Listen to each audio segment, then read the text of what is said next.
As everyone knows by now, the Houston Rockets have traded superstar James Harden to the Brooklyn Nets to join Kevin Durant and Kyrie Irving. The full trade details can be seen right here. The Nets get James Harden, the Rockets get Oladipo, Exum, Kurucs, 3 Brooklyn first-round picks, 1 Milwaukee first-round pick, and 4 Brooklyn first-round swaps. The Pacers get Karis LeVert and a second-rounder, and the Cavs get Jarrett Allen and Taurean Prince. So the Rockets get 4 first-round picks and some key pieces, and when you trade a blockbuster player like James Harden, it's nearly impossible to compensate completely for the hole that you have to fill, but in my opinion, this is a pretty good deal for them. So what are the implications for the Brooklyn Nets? Well, right off the bat, they get one of the greatest scorers of all time in James Harden to pair with another one of the greatest scorers of all time in Kevin Durant. Combine them with Kyrie Irving and you have possibly the best offensive trio in all of history. This team will undoubtedly put up points at an insane rate. It's said that defense wins championships, but you have to outscore your opponent to win the game, and I really don't know if any team can outscore the Nets right now. Another positive takeaway from this trade is that with all the uncertainty around the absence of Kyrie Irving, James Harden's presence can mitigate that a bit. Say Kyrie does decide not to come back and play, Harden can easily pick up the slack. It honestly might be better if all 3 of them don't have to compete for shots all at once. So here's the big picture in terms of positives for the Nets. They have the best offensive firepower in the league without a question. The trio is averaging nearly 82 points per game combined. They should have no problem scoring the ball.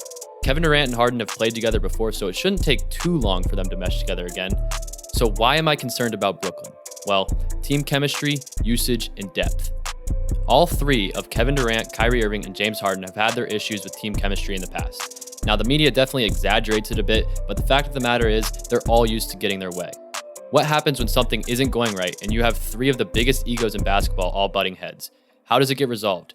Steve Nash isn't really going to have to worry too much about X's and O's this year, but more so on how to mentally keep these guys in check and on the right path for the betterment of the team. All 3 of these players are high usage players as well. They're all used by the team quite a bit. As you can see here, Brooklyn now has 3 of the top 20 players in the league according to usage percentage. It's also important to note that in this graphic, Karis LeVert is ranked 13th above Kyrie and Harden, but his career usage percentage rate is 23.6%, while Harden's has been above 34% for the last 4 years, and it even hit above 40% in the 2018 to 2019 season. So what I'm trying to say is I think LeVert's high usage percentage here is more a product of a small sample size than anything else. Kevin Durant's career usage percentage is 30.2%, and Kyrie's is 29.3%. So my point is, you have 3 very high usage players all coming together with 1 basketball on the floor. How do you ensure that they all get enough touches? And if you don't, who takes a lesser role? Which one of Kyrie Irving, James Harden, and Kevin Durant do you tell, hey, you're going to get less touches? I'm not saying it won't work at all, but just based on the attitudes and egos of these players, it sounds like it could be challenging to get them to buy in. My last concern for the Nets, depth. The Nets gave up LeVert, which I actually think is mutually beneficial because LeVert is ready to be a breakout star, and he wouldn't really get that opportunity in Brooklyn. But they also gave up their best defensive player in Jarrett Allen and Kurucs, along with 3 first-round picks.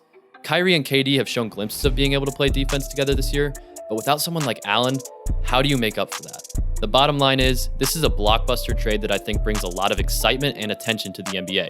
Everyone wants to see this trio go out and perform to the best of their abilities. NBA fans would love that, unless your team is playing the Nets that night. On paper, they are unstoppable offensively, but how often does the best case scenario really happen on paper? One thing is for sure though, the Brooklyn Nets want to win now, and it's finals or bust for this team in my opinion. All right, thank you everyone for tuning in to another YouTube video. I appreciate it if you made it this far or just even clicked on the video. It means a lot, it helps a lot. But before we go, I want to do the Bible verse that I always do. And today we've got 1 Timothy 6:7. It says, "Command those who are rich in this present world not to be arrogant, nor to put their hope in wealth, which is so uncertain, but to put their hope in God, who richly provides us with everything for our enjoyment. This world, just like everything in it, is temporary. The things of this world are temporary. We are told not to put our hope in the things of this world, but rather in God, because God is eternal. The riches of this world only suffice for so long. What we're really looking for is eternal satisfaction, and you don't get that from some amount of money, amount of followers, influence, or social standing. You get eternal satisfaction from a relationship with God.